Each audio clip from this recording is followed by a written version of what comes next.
उसको लाया इसलिए कि अमित शाह जी बड़ा खासम खास है ना। वो तो सीधा सीधा बैंक है जो विधायक खरीद फरोख्त करते हैं, उसको लगाया जाता है इसलिए ड्यूटी में।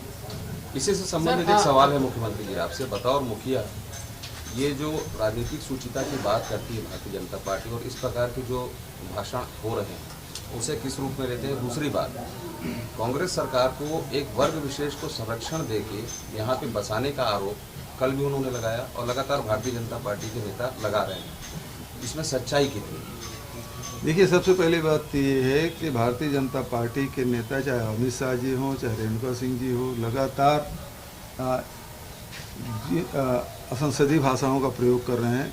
अब वो तो संसद में असंसदीय होगा, लेकिन बाहर भी देखें जो बोलचाल में भी जिनका प्रयोग नहीं करते उन भाषा का प्रयोग कर रहे हैं, भड़काऊ बयानबाजी कर रहे हैं। दूसरी बात ये है कि जिस वर्ग के बारे में बात कर रहे हैं तो ये तो यदि कह रहे हैं तो वो कहाँ से आए तो भारत सरकार को बताना चाहिए कौन कहाँ है, कब से आए हैं, क्या है, वो भारत सरकार क्यों नहीं बताती? वो सूची दे दे तो उसमें हम कार्रवाई करें कि ये लोग हैं जो देश के बाहर के लोग हैं वो आके बसे हुए हैं, तो बता दे, सूची दे दे, हम लोग कार्रवाई करेंगे। सर, लेकिन इनके बयानों के बीच में सांप्रदायिक सद्भाव को बनाए रखना कितनी बड़ी चुनौती है? देखिए, ये कितना भी बिगाड़ने की कोशिश करें इनको सफलता मिलने वाली नहीं है। और इनके तो मास्टरी यही है, पीएचडी इसी में किए हैं लोग। धर्मांतरण और सांप्रदायिकता के अलावा इनको आता क्या है?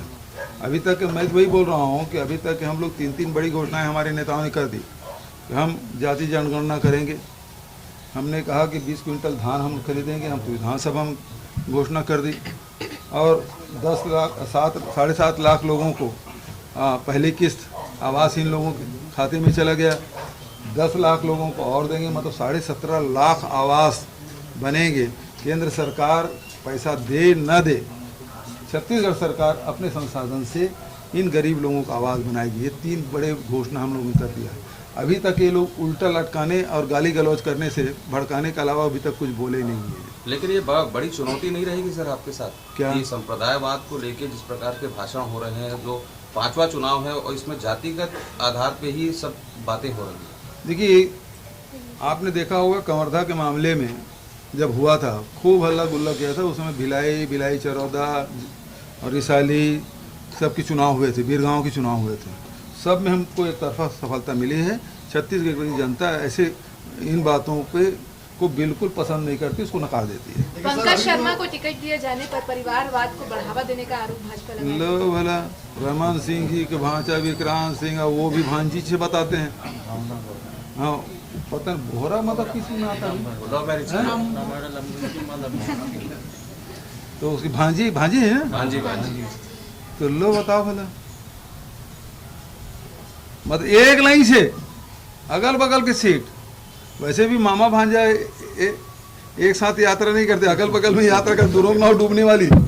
ठीक है, भाजपा कह रही है कि परिवारवाद का बयान है जिसमें वो कह रहे हैं कि वो अभी राजस्थान, छत्तीसगढ़ और मध्य प्रदेश विजिट किए हैं। वहाँ के बीजेपी के पार्टी वर्कर काफी अच्छा काम कर रहे हैं, बहुत आसानी से जीत जाएंगे। हाँ, भारतीय जनता पार्टी बैंक है वो। सर, रामविचार नेताम कह रहे हैं सर उनकी टिकट कट गई है तो कि टीएस सिंहदेव लगातार पार्टी के खिलाफ में बोलते हैं, लेकिन बृहस्पति सिंह जो है और टीएस सिंहदेव लगातार बोलते हैं लेकिन पार्टी उनकी सुनती है और आपको भी बोल रहे हैं कि आप भी उनका। For more news updates, do subscribe, like, share and comment. Clipper 28